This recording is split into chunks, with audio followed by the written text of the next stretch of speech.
আসসালামু আলাইকুম শিক্ষার্থীবৃন্দ, কেমন আছো সবাই? আশা করি সবাই ভালো আছো। ভিডিও শুরুর প্রথমে তোমাদের বলে রাখি যে এই কিছুক্ষণ ধরে সামাজিক যোগাযোগ মাধ্যমে একটি গুজব ছড়িয়ে পড়েছে যে নতুন কারিকুলাম নাকি একবারই বন্ধ করে দিয়েছে বা একবারই স্থগিত করে দিয়েছে। আজকে আমি সে বিষয়টি তোমাদের সাথে ক্লিয়ার করব যে আগের কারিকুলাম ফিরিয়ে আনা হবে কিনা, নতুন কারিকুলাম কি সত্যি বন্ধ করে দেওয়া হয়েছে কিনা। দেখো এখানে কি বলা হয়েছে,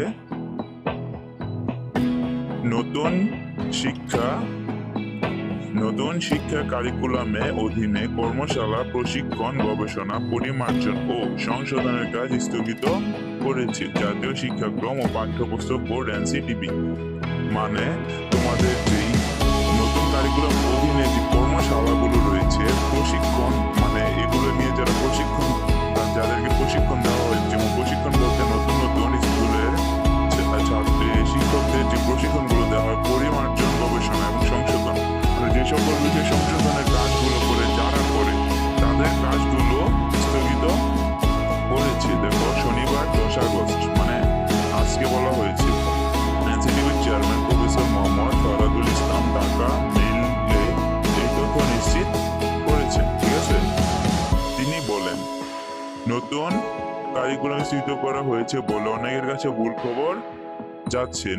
শিক্ষা কারিকুলাম স্থগিত করার ক্ষমতা এনসিটিভির নেই, মানে এনসিটিভির কারোই নেই শিক্ষা কারিকুলাম বন্ধ করার। ঠিক আছে, এটা শিক্ষা মন্ত্রণালয়ের কাজ, মানে শিক্ষা মন্ত্রণালয় ছাড়া কেউ এই কারিকুলাম বাদ দিতে পারবে না অথবা অন্য কোনো কারিকুলাম যুক্ত করতে পারবে না। এনসিটিভি শুধুমাত্র যে কার্যক্রমগুলো ছিল, প্রশিক্ষণ এবং বিভিন্ন ধরনের সংশোধনের গবেষণার কাজগুলো ছিল, সেই সকল কাজগুলো শুধু তারা স্থগিত করে দিয়েছে। আগামীকাল থেকে বগুড়া আমাদের কর্মশালা শুরু হওয়ার কথা ছিল, সেটি আপাতত স্থগিত করা হয়েছে। মানে নতুন কারিকুলাম নিয়ে যেই কাজগুলো তারা করেছিল সেটা বগুড়ায় শুরু হওয়ার কথা ছিল এবং সেগুলো শুধু স্থগিত করা হয়েছে। তাই তোমরা কেউ গুজবে কান দিবে না।